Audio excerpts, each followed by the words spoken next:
1946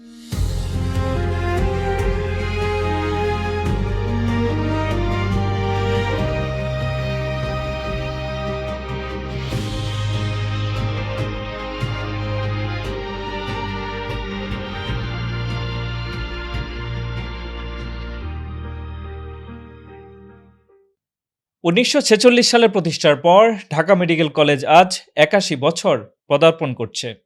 10 জুলাই বর্ণাঢ্য আয়োজনের মধ্য দিয়ে সেই প্রতিষ্ঠাবার্ষিকী উদযাপন চলছে। ঢাকা মেডিকেল কলেজের প্রতিষ্ঠার 81 বছরে দাঁড়িয়ে ঢাকা মেডিকেল কলেজের আয়োজনে the wellness desk 81st DMC day special পডকাস্টে স্বাগত জানাচ্ছি। আমরা মূলত স্মৃতিচারণ শুনছিলাম এবং গুরুত্বপূর্ণ অ্যালামনাইদের তাদের নানান বক্তব্য, মন্তব্য এবং কিভাবে ঢাকা মেডিকেল কলেজকে আরও বেশি শানিত করা যায়, এগিয়ে নেওয়া যায় এবং তার মধ্য দিয়ে দেশের জন্য কিভাবে আরও বেশি নিবেদিত করা যায় তাই শুনছিলাম অ্যালামনাইদের কাছ থেকে। এ পর্বে আমরা আমন্ত্রণ জানিয়েছি ঢাকা মেডিকেল কলেজের একজন গুরুত্বপূর্ণ অ্যালামনাইকে, যিনি ছাত্র সংসদের ভিপি ছিলেন এবং বর্তমানে আইসিডিডিআরবি এইচআইভি এবং এইডস প্রোগ্রামের হেড হিসেবে দায়িত্ব পালন করছেন। আজকের প্রোগ্রামে আমরা মূলত জানতে চাইব এই যে মেডিকেল কলেজের বন্ধুত্ব, এই যে মেডিকেল কলেজ থেকে একজন মানুষ কিভাবে বেড়ে উঠেছেন, সেখান থেকে কিভাবে ট্রান্সফর্ম হয়ে নিজেকে একজন রিসার্চার হিসেবে তৈরি করেছেন। নবীন চিকিৎসক যারা রিসার্চার হতে চান তারা কিভাবে হতে পারেন, সে বিষয়গুলো থাকবে। স্মৃতিচারণ, আরও নানা বিষয়। আমরা সেই অতিথিকে আমন্ত্রণ জানাচ্ছি। কেমন আছেন? ধন্যবাদ আপনাকে, আমাকে আমন্ত্রণ জানার জন্য ধন্যবাদ। ঢাকা মেডিকেল কলেজের আমি প্রথম বর্ষের ছাত্র হিসেবে প্রবেশ করেছিলাম 1985 সালে। অনেক দিন হয়ে গেল। রাইট। ঢাকা মেডিকেল কলেজে প্রবেশের সেই দিনগুলো এখনো ভুলতে পারি না, কারণ ঢাকা মেডিকেল কলেজ একটি স্বপ্নের প্রতিষ্ঠান। এটিকে আমি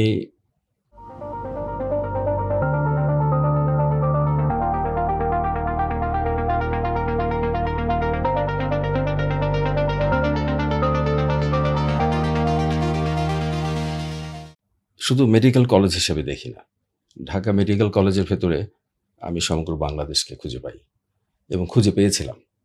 বিকজ ঢাকা মেডিকেল কলেজ শুধুমাত্র চিকিৎসা শিক্ষা প্রতিষ্ঠান হিসাবে নয়, আমরা এর যদি ইতিহাস দেখি, বাংলাদেশের সেই 1952 থেকে শুরু করে 71 এর পরের যতগুলো গণ আন্দোলন, তীব্র রাজনৈতিক প্রেক্ষাপট তৈরি হয়েছে, সেখানে যে বলিষ্ঠ ভূমিকা রেখেছে, এটি এই প্রতিষ্ঠান থেকে একটা অনন্য উজ্জ্বলতায় নিয়ে গেছে। এবং তার সাথে যোগ হয়েছে কালচারাল দিক, তার সাথে যোগ হয়েছে এই প্রতিষ্ঠানের প্রতি ভালোবাসা। এই প্রতিষ্ঠান থেকে অসংখ্য শিক্ষক, চিকিৎসক, গবেষক, পলিসি মেকার, রাষ্ট্রপ্রধান পর্যন্ত এই প্রতিষ্ঠান থেকে হয়েছে। সুতরাং এটি বাংলাদেশের সবচেয়ে প্রাচীনতম মেডিকেল কলেজ, সবচেয়ে বড় ঐতিহ্যময় প্রেস্টিজিয়াস মেডিকেল কলেজ। এই মেডিকেল কলেজে যখন 1986 সালে আমরা ঢুকি, এটি ছিল আমাদের স্বপ্নের বাগানের মতো। আমরা এখানে প্রবেশ করে ভাবতাম যে আমাদেরকে অনেক বড় চিকিৎসক হতে হবে, দেশের মানুষের সেবা করতে হবে, দেশকে বাঁচাতে হবে, যেন দেশ একটা স্বাস্থ্যময় বাংলাদেশ হয়। এই স্বপ্ন নিয়েই কিন্তু আমরা শুরু করেছি। তো আমরা ঢাকা মেডিকেল কলেজে ঢুকতে গেলে আপনি জানেন যে এখানে মেধাবী ছাত্রছাত্রীরা, যারা ম্যাট্রিক ইন্টারমিডিয়েট ভালো রেজাল্ট করে, তারাই শেষ পর্যন্ত এই কলেজগুলোতে আসে। তো সেই হিসেবে আমাদের মেইন প্রত্যাশাই থাকতো যে আমরা প্রচুর পড়াশোনা করব, ভালো ডাক্তার হব। কিন্তু দেখা যেত যে আসলে ঢাকা মেডিকেল কলেজের পরিবেশটাই একজন ছাত্রকে বা একজন ছাত্রীকে শুধুমাত্র পাঠ্যপুস্তকের দিকে নিয়ে যায় না, এবং সেখানে এত নানাবিধ প্রাঞ্জল বিভিন্ন রকমের কর্মকাণ্ড হয়। সেটি খেলাধুলা থেকে শুরু করে, কালচারাল দিক থেকে শুরু করে, ডিবেটিং থেকে শুরু করে, অনেক অপরচুনিটি। এবং সেগুলোর ভেতরে ছাত্রছাত্রীরা নিজেদেরকে আবিষ্কার করে। তাদের ভেতরেও যে এই ব্যাপক প্রতিভা রয়েছে, সেই প্রতিভাগুলো কিন্তু তারা তখন খুঁজে পায়। এই যে বললেন আবিষ্কার করে, প্রান্তিকের একটা ছেলে বা একটা মেয়ে যখন প্রথমবার ঢাকায় আসলো, ঢাকা মেডিকেলে আসলো, তার হাতে অনেকগুলো অপশন, যে অপশনগুলো ইতিপূর্বে তার হাতে ছিল না। এই সময়ে কেউ মানে বিগড়ে যাওয়ার সম্ভাবনা আশঙ্কাটা কেমন থাকে? সেই সম্ভাবনা আপনি খুব ভালো প্রশ্ন করেছেন। এই সম্ভাবনা উড়ায় দেওয়া যায় না। বিকজ যারা প্রান্তিক থেকে অথবা শহর থেকে আসুক না কেন, যখন ইন্টারমিডিয়েট পাস করার পরে শুধু ঢাকা মেডিকেল নয়, ইন্টারমিডিয়েট পাস করার পরে কিন্তু যেকোনো ছাত্রছাত্রী আরেকটি জগতে প্রবেশ করে। সেটি যেকোনো মেডিকেল কলেজ হোক, ইঞ্জিনিয়ারিং ইউনিভার্সিটি হোক, ঢাকা বিশ্ববিদ্যালয়, যেকোনো বড় জগতে পা দেয়। এবং সেই জগতের প্রচুর ভালো দিক রয়েছে, যেগুলো তাকে একজন সত্যিকারের মানুষে পরিণত করে, একজন লিডারে পরিণত করে, একজন চিকিৎসক বলেন, ইঞ্জিনিয়ার বলেন, হোয়াটএভার। এবং তার সাথে সাথে সবসময় কিছু নেগেটিভ দিকও থাকে, এবং সেই নেগেটিভ দিকগুলোকে জয় করাটাই হচ্ছে তার এখানে আসলে মানে বেঁচে থাকার যে বলা হয় যে একটা মাছ আছে না, কি মাছ, যে এটা মাটির ভেতর দিয়ে যায় কিন্তু কাদা লাগে না, এই ব্যাং মাছ বলে নাকি বাইং মাছ বলে, এই বাইং মাছের মতো হইতে হবে, এরকম একটা কথা বলা হয়। আসলে এই নানান অপরচুনিটি বা লাভ ক্ষতির মাঝখানে একজন আসলে যে লক্ষ্য নিয়ে আসলো এখানে, সে ডক্টর হবে, এই মিশন বাস্তবায়নে সে আসলে কিভাবে সেফ থাকতে পারে? এই মিশন বাস্তবায়নে যেটা হয় সেটা হচ্ছে মেডিকেল কলেজে যে নিজস্ব পড়াশোনার পদ্ধতি, এই পড়াশোনার পদ্ধতি খুবই জটিল। বিকজ সেখানে নিয়মিত ক্লাসে যেতে হবে, ক্লাসের পার্সেন্টেজ দেখা হয়, তার সাথে নিয়মিত পরীক্ষা, এবং মেডিকেল কলেজের পরীক্ষাগুলো কিন্তু খুব ভীতিকর, যেগুলো পরীক্ষাগুলো ঠিক আগে ইন্টারমিডিয়েট বা আগের লাইফে মানুষ দেয় না। সো ওই পরীক্ষাগুলো মেডিকেল ছাত্রছাত্রীরা যারা শুনবেন তারা বুঝবেন যে খুবই ভীতিকর, এবং সেই পরীক্ষা পদ্ধতিগুলো দিয়ে পাশ করে যতগুলো প্রফেশনাল পরীক্ষা হয়, এর একটির চেয়ে আরেকটি কঠিন বলে তারা মনে করে। সুতরাং আসলে শিক্ষা পদ্ধতিটাই এমনভাবে সেট করা যে এখানে পথ হারানোর কিন্তু ভয় কম, কারণ যদি কেউ পথ হারায় তাহলে তার পক্ষে চিকিৎসক হিসেবে বের হয় মুশকিল হয়ে যায়। মানে একবার যদি পিছিয়ে যায় তাহলে আর রিকভারি, কারণ হয়তো ধরেন যদি ফেল করে একটা পরীক্ষায় তাহলে হয়তো বা তারপরে এবার পাস করবে, কিন্তু কতবার সে ফেল করবে, এবং এই পর্যায়টাই হচ্ছে একটা ছাত্র ফেল নর্মালি হতে পারে একটা, বিকজ পরীক্ষা পদ্ধতিতে পাস ফেল আছে, কেউ খারাপ করলে ফেল হবে, কিন্তু এই ফেলটা করার পরে সে যদি ভেঙে পড়ে, বিকজ এখানে কোনো খারাপ ছাত্রছাত্রী আসে না। সুতরাং ভালো একজন ছাত্রছাত্রী যে কখনো জীবনে পাস ফেলের চিন্তা করেনি, ভালো রেজাল্ট করে এসেছে, সে মেডিকেল কলেজে ঢুকে যখন দেখে যে এখানে কিন্তু পাশ করাটাই একটা বড় চ্যালেঞ্জ, ভালো রেজাল্ট আরো অনেক বড় স্বপ্ন, তখন তার সামনে কিন্তু আসলে একটা মানসিক একটা আঘাতও থাকে যদি কোনো পরীক্ষা খারাপ হয়, বিকজ তারা ভালো করে অভ্যস্ত। সুতরাং ওই চ্যালেঞ্জটা তাকে মোকাবেলা করতে হয়। কেউ একজন একাডেমিক রেজাল্টে ভালো করেছে, আপনার দেখায় সে কি আসলে ডক্টর হিসেবেও ভালো ডক্টর হয়েছে? এটা আপনি ভালো প্রশ্ন করেছেন, কারণ আসলে একাডেমিক রেজাল্ট তো অনেক কিছুর উপর নির্ভর করে। আপনি থিওরিটিক্যালি কত কিছু শিখছেন, সেটা প্রডিউস করছেন, রিটেন টেস্ট দিচ্ছেন, ভাইবা দিচ্ছেন, আর যখন আপনি ডাক্তার হিসেবে যাচ্ছেন তখনকার সময়টা ভিন্ন, বিকজ ডাক্তারি জীবনটা আসলে মূলত থার্ড ইয়ার থেকে শুরু হলেও, ওয়ার্ডে যাওয়া শুরু হলেও, ইন্টার্নি লাইফ থেকে আসলে একজন মেডিকেল স্টুডেন্ট বুঝতে পারে যে সে ডাক্তার হিসেবে মেডিকেল কলেজে সে ভূমিকা রাখছে।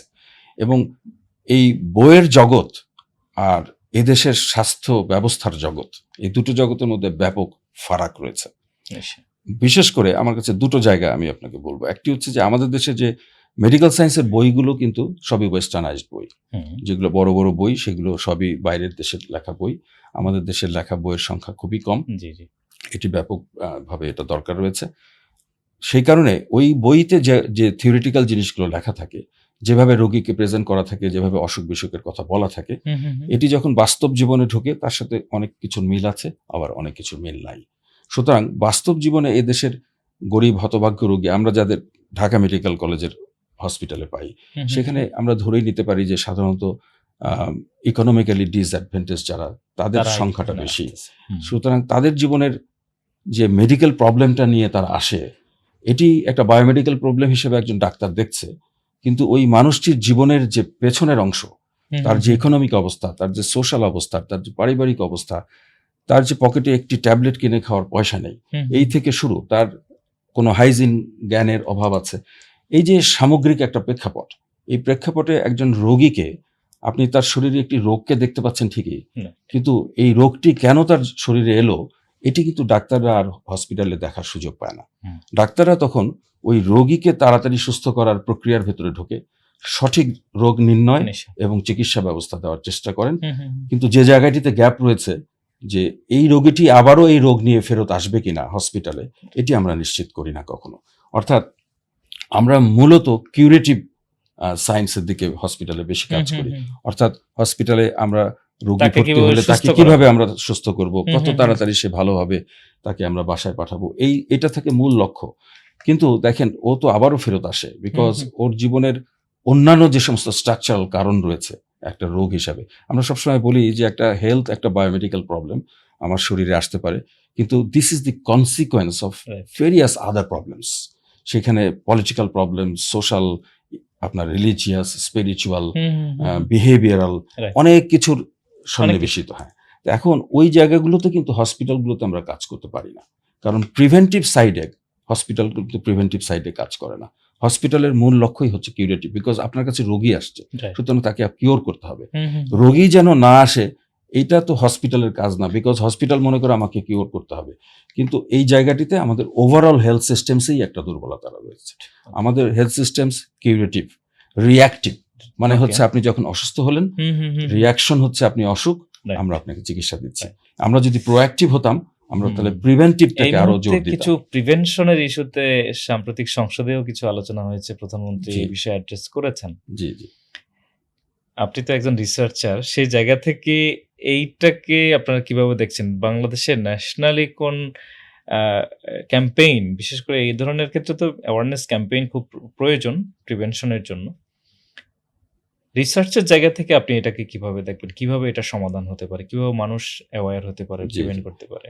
না, অবশ্যই, মানে আমিও লক্ষ্য করেছি যে এই বর্তমান সরকার শুরু থেকেই বলছেন যে আমাদের স্বাস্থ্য ব্যবস্থাকে ওনারা প্রিভেন্টিভ অ্যাসপেক্টের উপর জোর দিতে চান, এবং এটি আমি সাংঘাতিকভাবে প্রশংসা করি। এটি চমৎকার একটি প্রস্তাবনা, এই কারণে যে দেখেন আমাদের তো যে জনগণ, যে সংখ্যা জনগণের যে সংখ্যা, তার তুলনায় আপনার ডাক্তারের সংখ্যা বলেন, বেডের সংখ্যা বলেন, হসপিটালের সংখ্যা বলেন, ওভারঅল ইনফ্রাস্ট্রাকচার বলেন, এটি খুবই কম।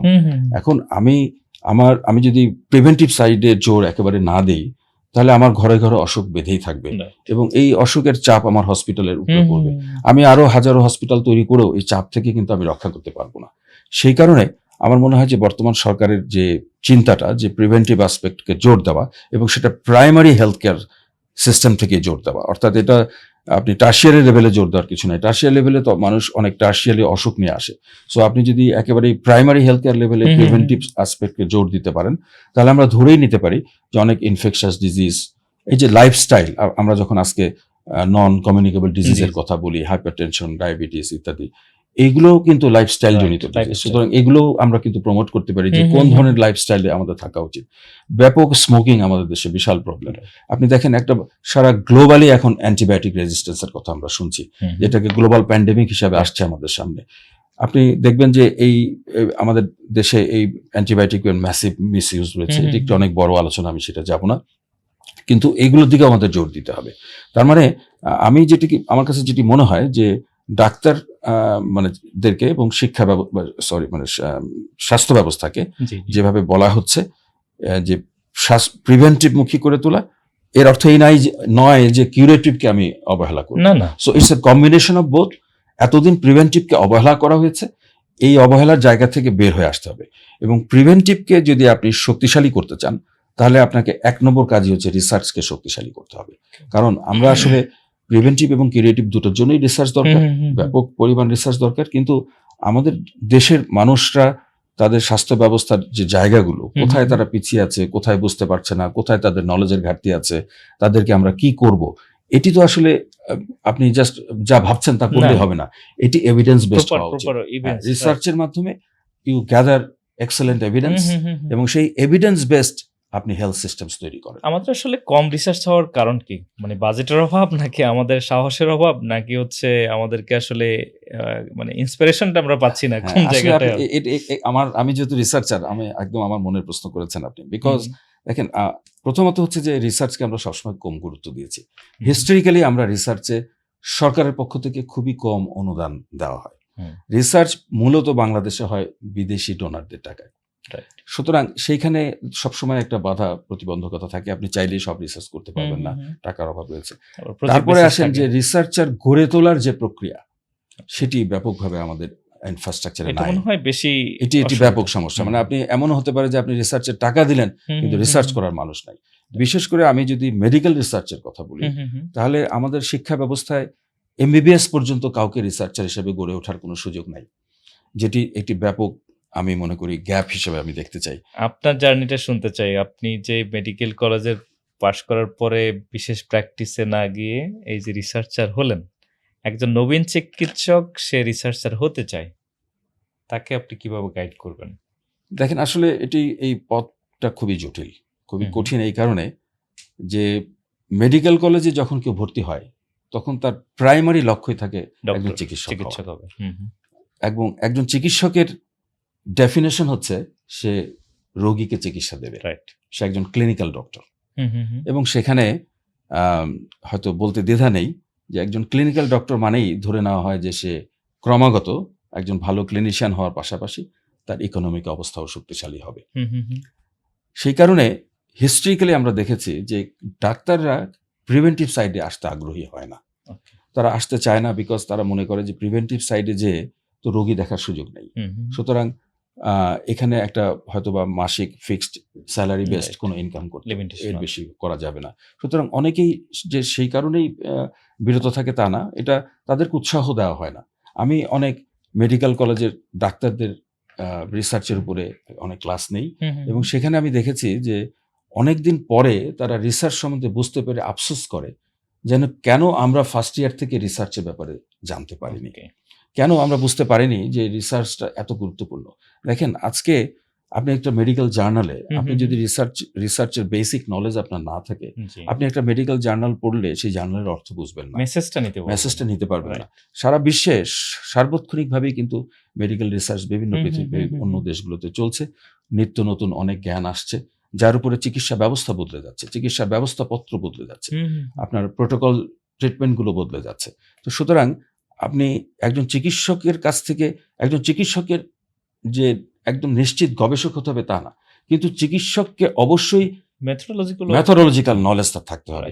এবং চিকিৎসককে যখন একটা রিসার্চ পেপার পড়বে, সেই পেপারটা পড়ার আনন্দ, সেই পেপারটাকে বুঝতে পারার আনন্দ, এটা তার ভিতরে থাকতে হলে তাকে রিসার্চের ট্রেনিং দিতে হবে। এই ট্রেনিং দিতে যাওয়ার পরে আমরা যদি এই সিস্টেমটা চালু করতে পারি আমাদের মেডিকেল কলেজগুলোতে, তাহলে কিন্তু দেখবেন যে ফার্স্ট ইয়ার থেকেই একটা রিসার্চের প্রতি দুর্বলতা আসতে শুরু করবে। সবার নিশ্চয়ই আসবে না। এর ভিতরে কেউ ফিফথ ইয়ারে যে ডাক্তারি পাশ করার সময় সে কিন্তু বুঝতে পারবে যে তার আসলে ন্যাকটা কোন দিকে, রিসার্চের দিকে, প্রিভেন্টিভ দিকে না কিউরেটিভ দিকে। সে কিন্তু একটা আপনার কনফার্ম এবং মানে আপনার ইনফর্মড ডিসিশন নিতে পারবে। এখন কিন্তু আপনি আমার জার্নি যদি জিজ্ঞেস করেন, আমি যখন ডাক্তারি পাশ করি আমি জানতাম না যে আমি গবেষক হিসেবে আবির্ভূত হব, কিন্তু আমি এটি জানতাম যে আমি যখন হসপিটালে কাজ করতাম তখন আমি দেখেছি মানুষের অসহায়তার জায়গাটা। আমি দেখেছি যে আমাদের যারা শ্রদ্ধেয় প্রফেসর ডাক্তার চিকিৎসকবৃন্দ যারা ছিলেন তারা চিকিৎসা দিচ্ছেন, কিন্তু আমরা রোগীকে চিকিৎসা দিচ্ছি, রোগকে চিকিৎসা দিচ্ছি, কিন্তু রোগীকে নয়। তো এইটা আমাকে সবসময় আকর্ষণ করতো এইভাবে যে আসলে আমরা তো মানুষটিকে বুঝতে পারছি না, এবং আপনি একজন মানুষকে বুঝতে গেলেই একজন চিকিৎসককে রিসার্চের দিকে না গেলে হবে না। সুতরাং এই জায়গাটিতে আমাকে প্রথম থেকে এটা যখন স্পর্শ করতো, আমার যখন সুযোগ আসলো, আমি এমবিবিএস পাশ করার পরে ইন্টার্নশিপ কমপ্লিট করে আমি বাংলাদেশ মেডিকেল কলেজে আমি শিক্ষকতা করেছি, এবং তখনই আমি চিন্তা করতাম যে আমি পাবলিক হেলথে ক্যারিয়ার করব, প্রিভেন্টিভ সাইডে ক্যারিয়ার করব, এবং সেখান থেকে আমি মাস্টার্স করতে যাই যখন, সেইটা আমার আসলে চোখ খুলে দেয়। এবং একজন চিকিৎসকের যে সে যদি তার চিকিৎসা পেশার পাশাপাশিও আসতে পারে, চিকিৎসা পেশা ছেড়েও আসতে পারে, রিসার্চের লাইনে যদি সে আসে, তাহলে তার কাছ থেকে এমন তথ্য আসতে পারে, এমন গবেষণালব্ধ এভিডেন্স আসতে পারে যে আমরা এভিডেন্স বেসড মেডিসিন তৈরি করতে পারবো, আমরা এভিডেন্স বেসড হেলথ পলিসি তৈরি করতে পারবো, এভিডেন্স বেসড আপনার আমাদের যে হেলথ সিস্টেমস তৈরি করতে পারবো। আমি কিসের ভিত্তিতে আজকে মেডিকেল ব্যবস্থাকে বদলে দিব? আজকে যখন আমাদের সরকার বলছে যেটা প্রিভেন্টিভ হবে, আমরা প্রাইমারি হেলথ কেয়ারকে প্রাধান্য দিব, এগুলোতেও কিন্তু আমাদের রিসার্চ করার দরকার রয়েছে। এবং এই জায়গাগুলোতে রিসার্চ করলে আমরা যদি পাইলটিং করি বিভিন্ন আমাদের যে ফরম্যাটগুলোর কথা বলা হচ্ছে, তাহলে আমরা বুঝতে পারবো যে কোনটা কাজ করবে, কোনটা কাজ করবে না, কিভাবে কাজ করবে। এবং এটাকে আমরা রিসার্চের ভাষায় বলি ইমপ্লিমেন্টেশন সায়েন্স। অর্থাৎ একটা প্রোগ্রামকে ইমপ্লিমেন্ট করতে গেলে বাংলাদেশে আপনি যেভাবে ইমপ্লিমেন্ট করবে সেটা হয়তো বা হ্যাঁ, অন্য আমেরিকা জায়গায় হবে না। হবে না। সুতরাং এটি বাংলাদেশের কনটেক্সটকে ইমপ্লিমেন্ট করতে যে আপনাকে সেখান থেকে যে জ্ঞানটা আসবে তার বিনিময়ে আপনার চিকিৎসা সেবাকে সাজাতে হবে। তো এই কারণে আমি মনে করি যে যে যে জার্নিটার কথা আপনি বললেন, আমি তখন কিন্তু পরবর্তীতে দেখলাম যে ঠিক যদি আমি রিসার্চে যেতে চাই, প্রিভেন্টিভ সাইডে যেতে চাই, আমাকে অবশ্যই পড়াশোনা করতে হবে। কারণ যারা ক্লিনিক্যালি যান তারা যেমন পড়াশোনা করেন এফসিপিএস এর জন্য, এমডিএমএস এর জন্য, আমাকেও পড়াশোনা করতে হবে রিসার্চের জন্য। সুতরাং আমি রিসার্চ লাইনে পড়াশোনা করার জন্য আমি মাস্টার্স করতে গেলাম, এরপর আমি পিএইচডি করেছি। সো সবগুলোই কিন্তু আসলে রিসার্চ রিলেটেড। এবং আমি বেসিক্যালি ডাক্তার হয়েও আমার ব্যাকগ্রাউন্ড কিন্তু আসলে হেলথ সোশ্যাল সায়েন্স, অর্থাৎ আমি সোশ্যাল সায়েন্সের অ্যাপ্লিকেশন ইন হেলথ সায়েন্সে দেখার চেষ্টা করেছি। আচ্ছা, আপনি তো একটা মানে ডিসিশন আপনি নিয়ে এগোলেন, একটার পর একটা ধাপ হলেন, এখন গুরুত্বপূর্ণ পজিশনে রিসার্চার হিসেবে কাজ করছেন। এই জায়গায় যখন এমবিবিএস শেষ হলো, তখন কে কোন দিকে যাবে এই একটা দ্বিধা তো নিশ্চয়ই তৈরি হয়। জি, এই জায়গায় প্রপার ডিসিশন নেওয়ার ওয়েটা কি? এই জায়গায় আমাদের দেশে প্রপার ডিসিশন নেওয়ার ওয়ে আসলে খুবই দুর্বল। এখানে যেটি হয় যে ইন্টার্নি করার সময় আমাদের ডাক্তারদের ভেতরে একটা জিনিস তৈরি হয় যে আমি মেডিসিনে পড়বো, কেউ হয়তো সার্জারিতে পছন্দ করে, কেউ হোয়াটএভার যে সমস্ত ডিসিপ্লিন, তারা ওই ডিসিপ্লিনগুলোতে পরবর্তীতে পোস্ট গ্রাজুয়েশন করার জন্য পড়াশোনা শুরু করে। সুতরাং এটা হচ্ছে তাদের একক ব্যক্তিগত সিদ্ধান্ত, ক্লিনিক্যাল সাইডের ক্ষেত্রে বলছি। আপনি যখন চাকরির কথা চিন্তা করবেন তখন তাহলে আবার সেইটি আরেকটি বিরাট যুদ্ধ, সেটা বিসিএস আপনাকে দিতে হবে সরকারি চাকরিতে আসতে হলে। এখন এর বাইরে একটা গ্রুপ থাকে যারা আসলে ইনডিসিশনে থাকে যে আমি আসলে কোন সাবজেক্টে, তখন তারা বিভিন্ন সাবজেক্টে পরীক্ষা দিতে থাকে, কেউ মেডিসিনে, কেউ সার্জারিতে, বিভিন্ন জায়গায়। অর্থাৎ আপনি চাইলেই যে মেডিসিনে ডাক্তার হতে পারবেন এর নিশ্চয়তা নাই, কারণ আপনাকে মেডিসিনের সুযোগ পেতে হবে।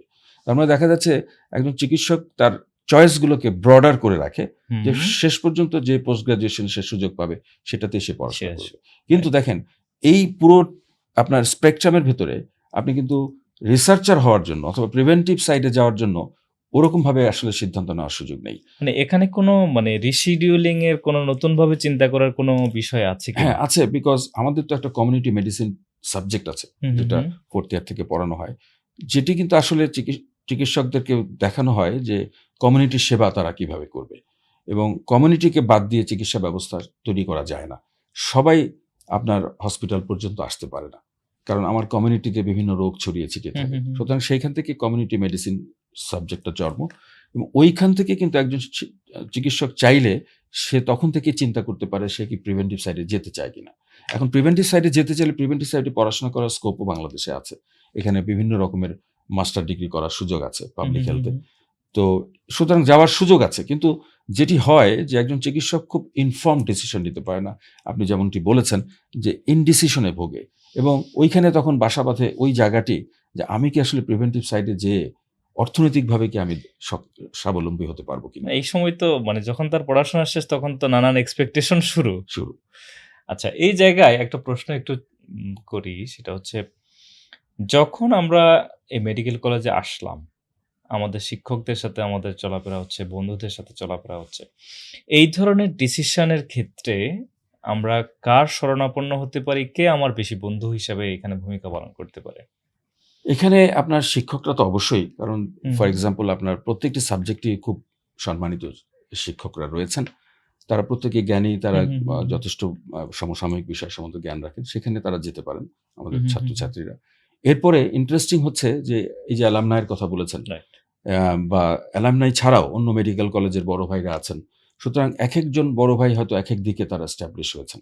সুতরাং আমাদের ছাত্রছাত্রীদের উচিত হবে তাদের নেটওয়ার্কটাকে বড় করা, এবং সে যেন কেউ যদি পাবলিক হেলথে যেতে চায় তাহলে বাংলাদেশে পাবলিক হেলথে কারা আছে, সে যে মেডিকেলেরই হোক না কেন, কোনো অসুবিধা নেই, তাদের কাছে যাওয়া, তাদের পরামর্শ নেওয়া যে কোন সাবজেক্টটা এখন দরকার। ফর এক্সাম্পল দেখেন এখন ক্লাইমেট চেঞ্জ নিয়ে সারা বিশ্বে অনেক কথা হচ্ছে, বাংলাদেশে ক্লাইমেট চেঞ্জের উপরে ব্যাপক কাজ করার প্রয়োজন রয়েছে, বিকজ ক্লাইমেট চেঞ্জের সঙ্গে হেলথের একটা মারাত্মক যোগাযোগ রয়েছে।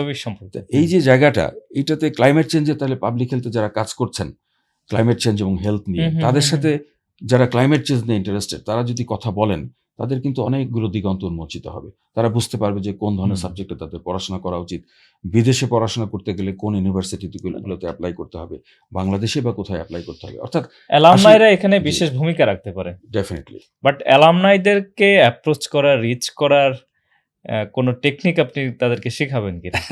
আসলে আমার কাছে যেটা মনে হয় এটার কোনো টেকনিক নাই। এই কারণে যে অ্যালামনাইরা আ বেশিরভাগ অ্যালামনাই হুম, আমি মনে করি যে আমরা যারা আ ধরেন আমিও একজন অ্যালামনাই। আমি অপেক্ষায় থাকি যে আমার কাছে কখনো কোনো ইয়াং ছাত্রছাত্রী আসবে কিনা। মেডিকেল কলেজ থেকে পাস করার পরে অথবা আগে অথবা যে পর্যায়ে হুম, হোক না কেন।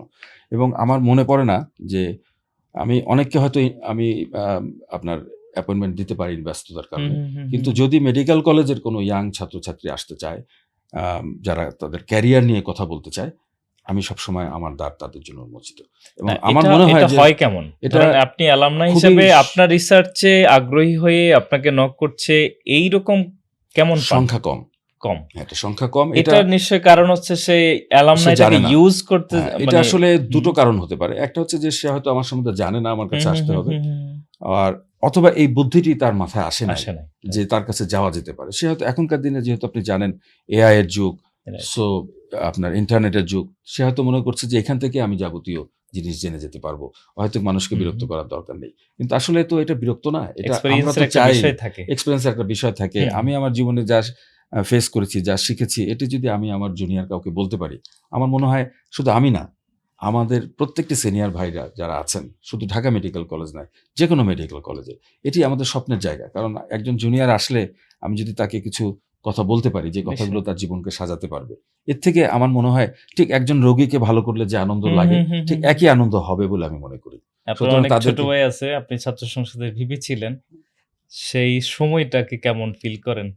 আ সেটা তো একটা দুর্দান্ত সময় গেছে। একটা হুম, স্বপ্নের সময়। কারণ আমি ছাত্র সংসদের ভিপি ছিলাম। একটু ডিফারেন্ট ভাবে আমি ছাত্র রাজনীতিকে দেখতাম। কিরকম? আমি খুব সংকীর্ণ রাজনীতিকে কখনো পছন্দ করিনি। কারণ আমি একটি সংগঠন করতাম, সেটি ঠিক আছে। হুম, সবাই হুম, হুম, কোনো না হুম। কোনো সংগঠনের সাথে জড়িয়ে যায় কোনোভাবে। কিন্তু আল্টিমেটলি আমার রাজনীতি ছিল ঢাকা মেডিকেল কলেজের উন্নয়ন। ওকে। আমার ঢাকা মেডিকেল কলেজের দল মত নির্বিশেষে সবাই এই কলেজের ছাত্রছাত্রী। হুম, হুম, হুম। সুতরাং তারা তাদের পড়াশোনায় কোনো সমস্যা হচ্ছে কিনা, তাদের হোস্টেলে কোনো সমস্যা হচ্ছে কিনা, তাদের অন্য কোনো প্রবলেম হচ্ছে কিনা, ঢাকা মেডিকেল কলেজকে কিভাবে খোলা রাখা যায়? বিকজ একটা সময় ছিল তখন কথায়, কথায় মারামারিও হতো, হুম, কলেজ হুম, বন্ধ হুম। হতো। সো আমরা মেডিকেল কলেজের উন্নয়ন ভিত্তিক, ক মেডিকেল কলেজের শিক্ষা ব্যবস্থার উন্নয়ন ভিত্তিক এই ধরনের রাজনীতিকে পছন্দ করতাম। সেখানে দলীয় রাজনীতির সংকীর্ণতাকে সামনে এনে হুম, হুম, হুম।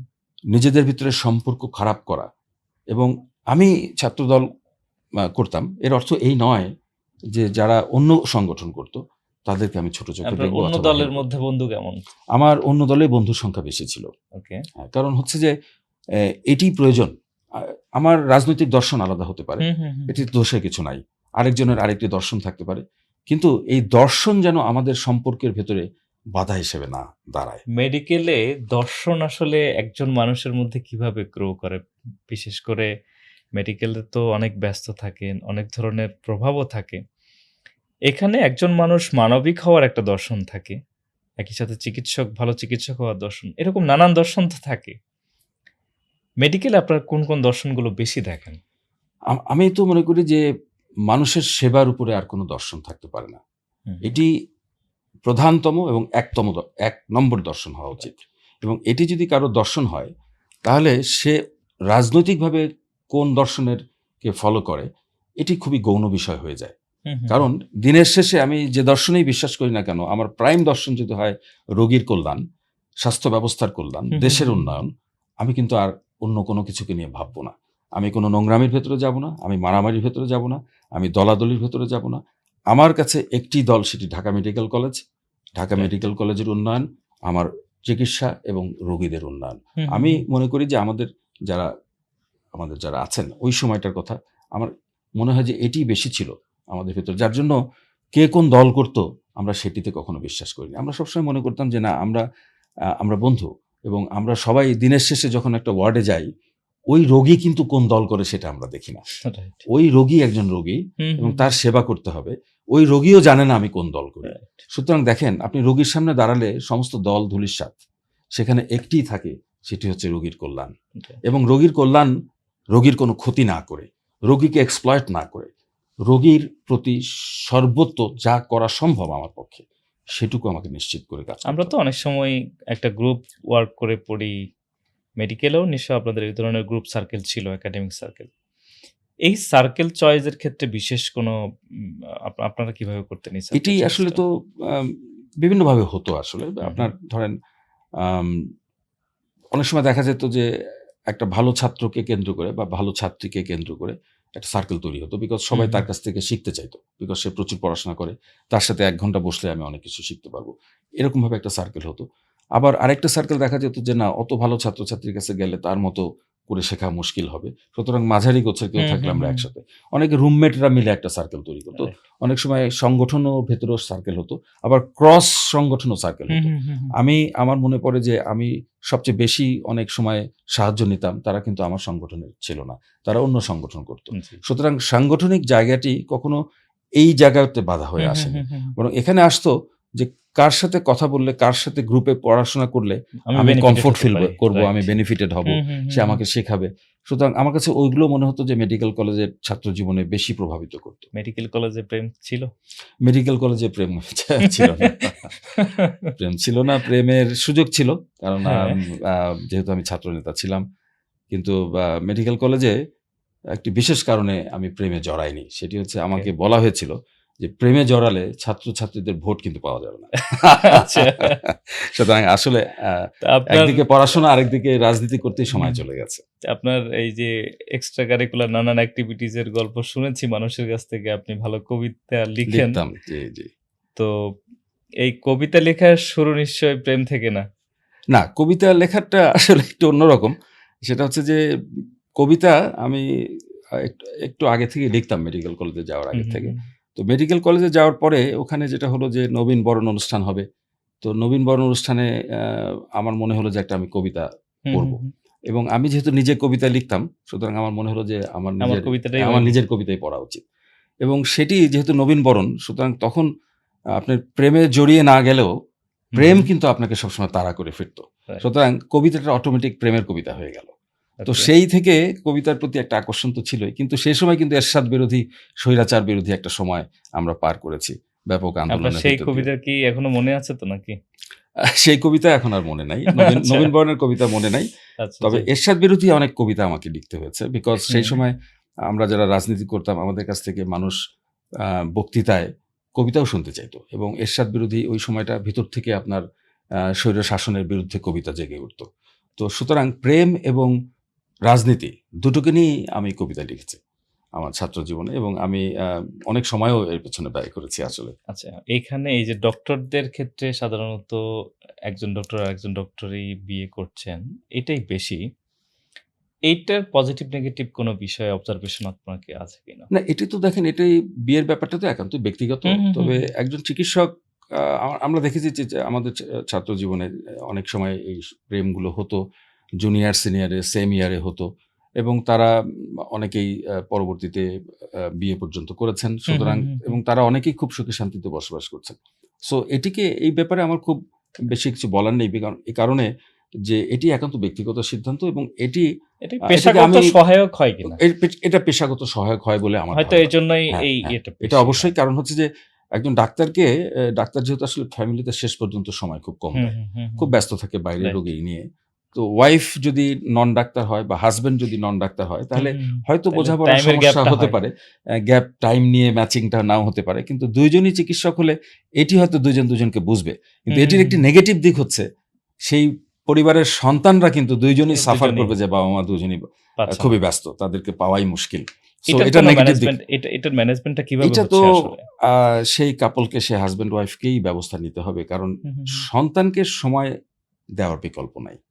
This is mandatory. সুতরাং আমি যাই করি না কেন, হুম, হুম, হুম, আমি হুম, হুম। ব্যস্ত থাকতে পারি হয়তো ৫ দিন, ৬ দিন। কিন্তু সপ্তাহে ১ টা দিন হলেও আমাকে সন্তানের পেছনে সময় দিতে হবে। এখন অনেক ডাক্তারই আছেন অনেক দেরি করে বাসায় ফেরেন। হয়তো রাইট। তখন সন্তান ঘুমিয়ে যায়। হয়তো পেশার কারণেই তারা সময় দিতে পারেন না। কিন্তু এই জায়গাটায় আপোস করা চলবে না। হুম, হুম, কারণ হুম। ওই সন্তানটি আমার ভবিষ্যৎ। নিশ্চয়ই। আমার জাতির ভবিষ্যৎ, আমার দেশের ভবিষ্যৎ। হুম, হুম, সুতরাং হুম। চিকিৎসক হিসেবে আমি মানুষের সেবা করব, মানুষকে সুস্থ করে তুলব। আর আমার ঘরে মানসিকভাবে খুব সুস্থ একটি বাচ্চা গড়ে উঠবে না। এটি হতে পারে না। একটা বিষয় একটু এড করি। মেডিকেল কলেজে যখন আমরা পড়ছি, ছাত্ররা পড়ছে, শিক্ষক তো তাকে সেই মানবিকতার শিক্ষাটাই দিচ্ছেন। কিন্তু কখন এসে সেই ব্যত্যয়টা ঘটে যাচ্ছে যার জন্য মানুষ কথা বলা শুরু করছে? এটি খুব কষ্টের, বিশেষ করে যখন চিকিৎসকদের বিরুদ্ধে বিশেষ করে হুম, হুম, মানবিক অবক্ষয়ের কথা আসে, তখন দেখেন আসলে সমাজে অনেক অনেক পেশায়তেই মানবিক অবক্ষয় হয়েছে। এটি বাংলাদেশের লোকাল অ্যান্ড গ্লোবাল একটা সিনারিও হুম, বর্তমানে। হুম, হুম, কিন্তু অন্য পেশা নিয়ে দেখবেন আপনি আলাপ কম হয়। কিন্তু যখনই চিকিৎসা পেশায় কোনো ডাক্তারের মানবিক অবক্ষয়ের কথা শুনি, হুম, হুম, হুম, তখন আমার মনে হয় সজাগ শুধু দৃষ্টিটা সাধারণ বেশি মানুষ হয়ে না, যায়। হ্যাঁ, খুবই শুধু সাধারণ মানুষ নয়, আমরা চিকিৎসক হিসেবে কষ্ট পাই। আচ্ছা, এখন প্রশ্ন হচ্ছে কেন হচ্ছে? চিকিৎসক তো সমাজের বাইরের কেউ না। না। এখন যে শিক্ষাটা সে তার মেডিকেল কলেজে পেয়েছে, এই শিক্ষাটা তো আসলে রেস্ট অফ দি লাইফ পুরোটা ধরে রাখা খুব মুশকিল।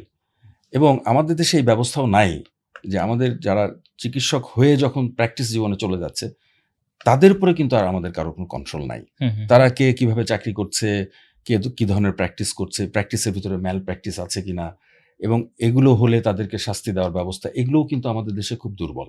এবং আমাদের যে পেশাগত সংগঠনগুলো আছে, এই সংগঠনগুলো কিন্তু আসলে দেখা যায় যে অন্য কাজে তাদের নজর বেশি। ব্যস্ততা বেশি। কিন্তু চিকিৎসকের মানবিক প্র্যাকটিসগুলোকে ধরে রাখার জন্য যে হুম, হুম, প্রচেষ্টা, হুম, হুম, হুম। সেটি খুবই দুর্বল। এটিকে যদি আমরা স্ট্রং এইটা করতে পারি, তাহলে ইনশাআল্লাহ আমার মনে হয় যে স্পোরাডিক যে সমস্ত ঘটনা আমরা শুনি, এগুলোকে কিন্তু ট্যাকেল করা সম্ভব। এটা তো মূলত আসলে ইনার ডেভেলপমেন্টের পার্ট ছিল। তো যদি সে ব্যক্তিগতভাবে অসৎ হয় হয়। কেউ, হুম, তাকে তো আপনি রুলস দিয়ে আসলে করা করতে যায় পারবেন না। না। হ্যাঁ। এই জায়গায় মূলত মানে সোসাইটিগুলো বিশেষ কি রোলটা প্লে করতে পারে? দেখেন এখন সোসাইটি হয় কি আমাদের আ যে জায়গাটাতে আমি দেখেছি যে ডক্টর পেশেন্ট হুম, রিলেশনশিপে, হুম, হুম, হুম। যেহেতু একজন মানুষ যখন অসুস্থ হয়, তখন সে কিন্তু আ যত পাওয়ারফুল মানুষই হোক না কেন, অসুস্থ হলে সে দুর্বল হয়ে যায়। নিশ্চয়ই। এবং সে যখন চিকিৎসকের সামনে যায়, চিকিৎসককে সে দেবতার স্থানে বসায়। বিকজ চিকিৎসক তার অসুখ ভালো করবেন। এরকম অবস্থাতে চিকিৎসকরা কেউ এই সুযোগটি নিতে পারেন। তখন তার কিন্তু আর কমপ্লেন করার জায়গার খুব অভাব।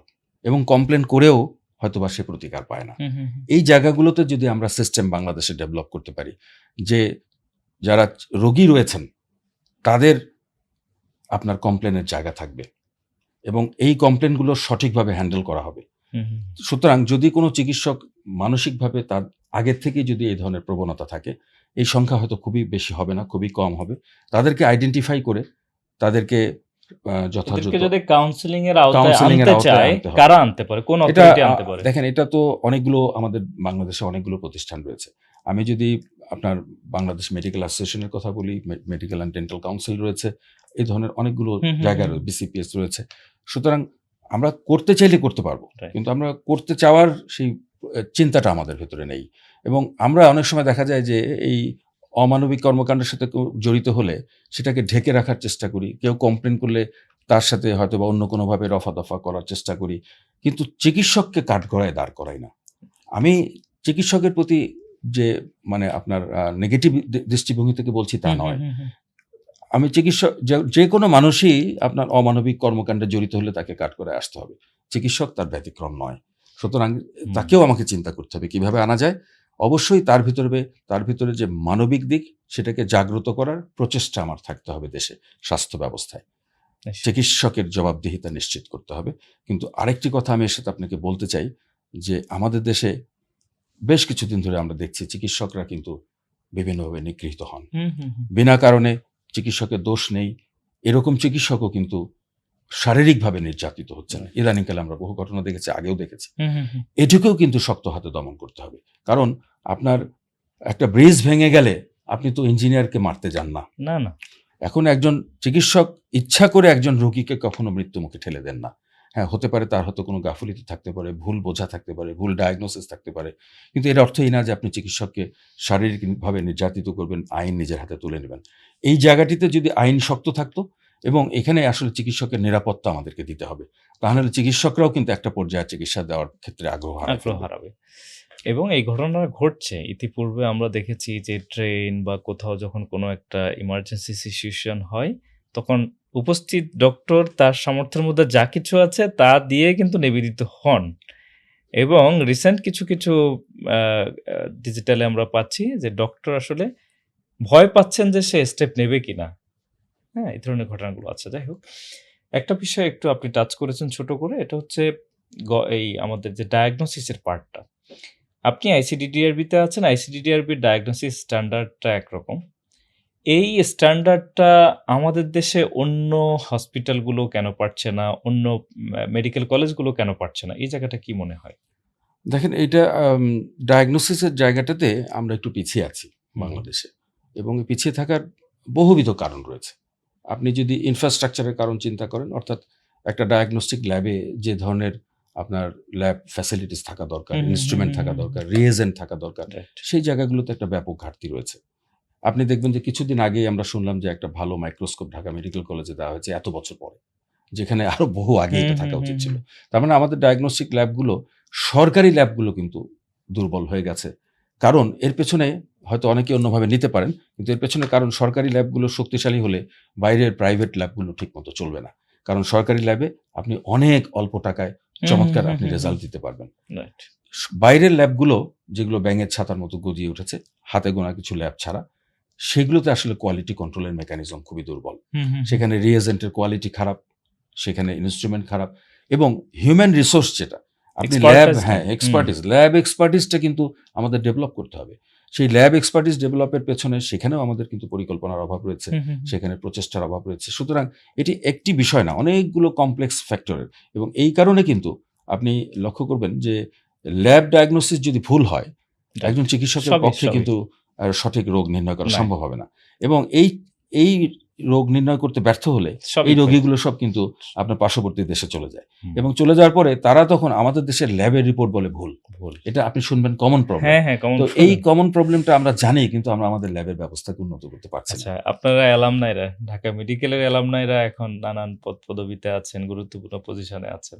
এই সমস্যার সমাধানে আপনার ভাই ব্রাদাররা কিভাবে ভূমিকা পালন করতে আমার মনে পারে? হয় যে অনেকভাবে করতে পারে। একটা হচ্ছে যে আমাদের অ্যালামনাইদের ভিতরে দেখা উচিত যারা ল্যাব সায়েন্টিস্ট হিসেবে কারা আছে। হুম, হুম, হুম। প্যাথোলজি, অন্য কোনো হিস্টোলজি, বিভিন্ন টপিক রয়েছে আ গভর্নমেন্টে এবং নন গভর্নমেন্টে, এবং তাদের আসলে কোনো আ আ সোসাইটি আছে কিনা আমি জানি না। তাদের নিশ্চয়ই আছে।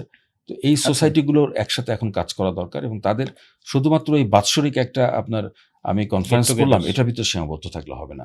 আমাকে অ্যাকশন ওরিয়েন্টেড, আমার সোসাইটিগুলো কিন্তু খুবই অ্যাকশন ওরিয়েন্টেড কাজ ট্রেনিং করছে না। ডেভেলপমেন্ট হ্যাঁ, রিলেটেড ট্রেনিং আসলে প্ল্যান। ডেভেলপমেন্ট, আমার হুম, ইনফ্রাস্ট্রাকচারে আমি এখানে একটি ছোট্ট করে যোগ করে দেই। হুম, হুম, হুম। বাংলাদেশের বাইরে অনেক ল্যাব সায়েন্টিস্ট আছেন, যারা ঢাকা মেডিকেল থেকে হোক বা অন্য মেডিকেল থেকে হোক, বাংলাদেশ থেকেই তারা গেছেন, এবং বিশ্বের বহু ল্যাব তাদের হাতে চলছে। আমরা তাদের এক্সপার্টিসকে হুম। বাংলাদেশে কখনো একটা ব্যবহার জিনিস করতে এখানে পারিনি। এড করি। এই যে বিদেশে যত লোকজন যাচ্ছে, এদেরকে তো পরীক্ষা-নিরীক্ষা করে বিভিন্ন মেডিকেল সেন্টার এই টাইপের তৈরি হয়েছে। তারা এই সার্টিফিকেশন গুলো দিচ্ছে। এদের অবস্থা কেমন? বুঝছেন? এই যে বিভিন্ন কেউ একজন যখন বিদেশে যাচ্ছে তাকে তো মেডিকেল টেস্ট করতে হচ্ছে। এই ধরনের অনেক প্রতিষ্ঠান আছে। হুম। এদের মানে টেস্টের অবস্থাটা কোন পর্যায়ে? এদের টেস্টের অবস্থা আসলে খুবই খারাপ এখানে কি পর্যায়ে। হ্যাঁ। বাণিজ্যিক সংখ্যাটাই এখানে বেশি কিনা? এখানে বাণিজ্য আছে। হুম, হুম, এখানে হুম। অনেক রকমের অনেক কিছু আছে। তবে ইদানিংকালে আমরা জানতে পেরেছি যে অনেকগুলো এমবাসি বড় দেশে, তারা কিন্তু ওই ব্যাঙের ছাতার মতো হুম, হুম, গজিয়ে হুম, ওঠা হুম। ল্যাবে তাদের টেস্ট হয় না। তারা নির্দিষ্ট কিছু জায়গা ঠিক করে দিয়েছে যে না তাদের টেস্ট ওই জায়গা। এই জায়গাটায় আসলে মানে সাবধানতার ইস্যু আছে কিনা? বা কিছু হয়তো মনে হয় বাধ্যতামূলক করে দেয়া হয় কিছু জায়গায়। কিছু জায়গা কিন্তু বাধ্যতামূলক। ওভারঅল এই জায়গায় আমি একজন এই কি বলে প্রবাসী বা প্রবাসগামী হিসেবে আমার সাবধানতার জায়গাটা আসলে কেমন? দেখেন, একজন প্রবাসে যখন যেতে চায় কেউ, হুম, সে হুম, হুম। চায় যে তার কোনো অসুখ নাই এটাই প্রমাণিত হোক। হ্যাঁ। যেকোনো মূল্যে। হুম, তার হুম, যদি হুম, বড় হুম, কোনো হুম। অসুখও থাকে, সেটা গোপন করে সে চলে যেতে চলে চায়। যেতে চাই। সুতরাং হুম। আপনি তার কাছ থেকে খুব সচেতনতা পাবেন না। বিকজ সে বাট এটার তো একটা ইফেক্ট থাকে এফেক্ট নিশ্চয়ই। থাকে। কারণ দেখেন, একজনের যদি কথার কথা টিউবারকুলোসিস থাকে, হুম, হুম। লাংয়ে টিউবারকুলোসিস থাকে, এটা যদি ধরা পড়ে, তার উচিত হবে বাংলাদেশ থেকে খুব সহজেই এই ট্রিটমেন্ট চিকিৎসা করে নেয়া যায়। চিকিৎসা নিয়ে যাওয়া। কিন্তু সে এটা লুকিয়ে চলে যেতে চায় এই কারণে, কারণ ওই সময়টি না যেতে পারলে তার হয়তো আর কোনোদিন যাওয়াই হবে না। হুম, হুম, হুম, সুতরাং হুম। তার কাছ থেকে আসলে স্বপ্রণোদিত হয়ে সে যে আসবে, আমার কাছে তা মনে হয় না। বরং এইটার সাথে যারা জড়িত রয়েছে, বাংলাদেশের বড় সংস্থা জড়িত রয়েছে বিদেশে হুম, হুম, এই হুম। হিউম্যান রিসোর্স পাঠানোর জন্য, তাদেরকে বলিষ্ঠ ভূমিকা তাদেরকে রেগুলেটরিতে আনতে হবে। হুম, বোর্ডে এটা আনতে খুব হবে। ভালো। যাই হোক আমরা মনে হয় অনেকগুলো আলোচনা আসলো। বিশেষ করে এখন ঢাকা মেডিকেলের তরুণ শিক্ষার্থী যারা আছেন, তাদের জন্য আপনার বিশেষ কোনো পরামর্শ, গাইডেন্স আছে কিনা? আমি আসলে তো অনেক কিছুই বলা যায়। আমি যদি বলি যে প্রথমত আমি ঢাকা মেডিকেল কলেজের তরুণ যারা ডাক্তার রয়েছেন, তাদেরকে ১ম এই যে কথাটি বলব, যেন তারা তাদের জীবনের ফিলসফি যেন রাজনীতি না হয়। খুবই ভালো, তাদের জীবনের ফিলসফি হবে মেডিকেল সায়েন্স। খুবই ভালো। তাদের জীবনের ফিলসফি হবে মানুষ। হুম, হুম, হুম। মানুষের সেবা, দেশের স্বাস্থ্য ব্যবস্থার উন্নয়ন, রাইট। এগুলো হবে ফিলসফি। এর বাইরে অন্য কোনো কিছু দ্বারা তারা যেন পরিচালিত না হয়। সেটা যেকোনো দলীয় হোক হুম, হুম, বা হুম। অন্য কিছু হোক। অন্য কিছুর দ্বারা পরিচালিত হলে সে তার মূল জায়গাটি থেকে সরে যাবে এবং সেই জায়গাটি তার ফেরত আসতে পারবে না। এটি আমার ১ম পরামর্শ। ২য় পরামর্শ, তাদেরকে প্রচুর পড়াশোনা করতে হবে। ওকে। শর্টকাট বলে মেডিকেল সায়েন্সে কিছু নেই। আমি যদি গাইড বই পড়ে পাস হুম, করার হুম, চেষ্টা হুম, করি, হুম। আমি এআই থেকে তথ্য বের করে বা আমি অন্য কোনো ওয়েবসাইট থেকে তাড়াতাড়ি পড়ে কোনো রকমে প্রোডিউস করে ডাক্তার হতে চাই, হবে না। আর রোগীর সাথে প্রচুর সময় কাটাতে হবে। কোয়ালিটি খুব টাইম। ভালো। রোগীকে বুঝতে হবে, হুম, হুম, হুম। রোগীর অসুখকে বুঝতে হবে, মানুষটিকে বুঝতে হবে। খুব এবং ভালো। আমি যখন সেবা দিব, আমি চিন্তা করব যে এই রোগীটি যেন আমার কাছে দ্বিতীয়বার না আসে। সুতরাং ইকোনমি যে বেনিফিট, হুম, হুম, হুম। এটি যেন একটা ডাক্তারকে কখনো তার জীবনের মূল মন্ত্র হয়ে না দাঁড়ায়। আমি রাইট, চিকিৎসক হলে, আমি রোগীর সেবা করলে আমার যে ইনকাম হবে এটা বাই প্রোডাক্ট। এটা অটোমেটিক্যালি আসবে রাইট। কম বেশি। কিন্তু এটি আমার যদি মূল লক্ষ্য হয়ে দাঁড়ায়, আমি তখন কিন্তু বিপথে চলে যাব। আমি রোগীর সাথে অন্যরকম আচরণ করব, রোগীকে এক্সপ্লয়েট করতে পারি বিভিন্নভাবে। হুম, হুম, হুম। এটি হলে তখন আসলে ডাক্তার হিসাবে একজন মানুষের আর কোনোই সৌন্দর্য থাকে না, যাক, মানবিকতা আপনারা থাকে না। অনেক সুন্দর করে বলছিলেন। এখানে খ্যাতনামা ডাক্তার আর খ্যাতির বিড়ম্বনা, এই দুটো জিনিস তো থাকে। ডক্টর যখন খ্যাতি পায় তখন বিড়ম্বনা কেমন হয়? খুবই বিড়ম্বনা, কারণ ওই ডাক্তারের কাছেই সবাই যেতে চায়। হুম, হুম। এখন একটা মানুষের তো রোগী দেখার সময় খুব সীমিত। রাইট। দেখা যায় যে খুব খ্যাতির শিখরে থাকা ডাক্তাররা রাত্রি ৩টা পর্যন্ত রোগী দেখতে হয় হুম, হুম, এবং হুম। সেখানে তখন কোয়ালিটি ফল করে। তাদের বিহেভিয়ার ফল করে। রোগী তখন বলে ডাক্তার কথা বলে না। হুম, হুম, হুম। একটা ডাক্তার যদি ১২টার সময় একটা রোগী দেখে, ওই ডাক্তারের আর অবস্থা নাই রোগীর এনার্জি তো সাথে নেই। ভালো কথা হুম, বলার। হুম, হুম। সুতরাং খ্যাতির বিড়ম্বনা হচ্ছে যে তাকে রোগীরা ছেয়ে ধরে। এখন প্রশ্ন হচ্ছে যে তারা অনেক রোগের চিকিৎসা করছেন, যেগুলো তারা না করলেও পারতেন। এইখানে আমাদের হুম, হুম, রেফারেল হুম। সিস্টেমটা খুবই দুর্বল। দুর্বল। আপনি দেখবেন পৃথিবীতে আপনি চাইলেই একজন বড় ডাক্তারের কাছে যেতে পারবেন না। আপনাকে জেনারেল প্র্যাকটিশনার মাধ্যমে ধীরে, ধীরে রাইট। তাদের রেফারেল সিস্টেম রয়ে গেছে। আমাদের এখানে কিন্তু সর্দি-কাশি নিয়ে মানুষ সেই খ্যাতির শিখরে থাকা ডাক্তারের চেম্বারে উপস্থিত হন। যেটি একটি ভাইরাল ফ্লু, তার ওখানে যাওয়ার দরকার ছিল না। এই জায়গাগুলোতে যদি আমরা আমাদের রেফারেল সিস্টেমটাকে সাজাতে পারি, তাহলে খ্যাতির শীর্ষে থাকা ডাক্তার সেই ধরনের চিকিৎসাই করবেন যেটি তার পক্ষে মানায়। মানে তাহলে মনে হয় এখানে সুবিধা হতো। একটু সাধারণ মানুষের জন্য আপনার কাছ থেকে একটা মেসেজ চাই। এই যে আমার পরিচিত, আপনার পরিচিত কেউ একজন যখন কোনো একজন খ্যাতি পায়, তাকেই দেখাতে হবে। তার কাছাকাছি অন্য কোনো একজন সহযোগী অধ্যাপককে দেখালে সে মনোপুষ্ট হলো না। এই জায়গায় বিশেষ সান্ত্বনার বাণী কি শোনাতে পারেন? আমার যেটা মনে হয় যে আ যারা দেখান, তারা যেহেতু পয়সা খরচ করে দেখান, হুম, হুম। প্রাইভেট ফি দিয়ে দেখান, তারা সবসময় চাইবেন যে আমার টাকাটা সর্বশ্রেষ্ঠ কাউকে দেখাই যেখানে আমি নিশ্চিত চিকিৎসা পাবো।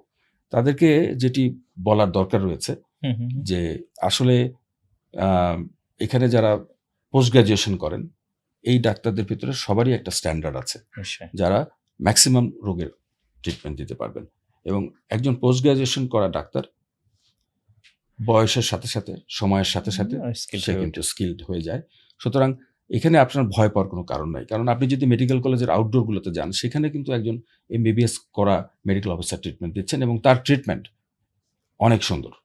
সুতরাং আপনি তাদেরকে এই মেসেজটি দেওয়া দরকার আছে যে আপনারা আসলে চিকিৎসকদের উপর ভরসা রাখেন, তাদের কাছে যান এবং আপনি একসময় বুঝতে পারবেন কখন আপনাকে অন্য কোথাও যেতে হবে। মানে অনেক বেশি ডক্টর চেঞ্জ করার আসলে এই বিশেষ ডক্টর ফেরি করারটা এটা আসলে সুযোগ দরকার নেই। নেই। এটি ক্ষতিকর। রাইট। আমরা আসলে আজকের এই অনুষ্ঠানের একদম শেষে অনেকক্ষণ যাবৎ অনেকগুলো বিষয় নিয়ে আলোচনা হলো।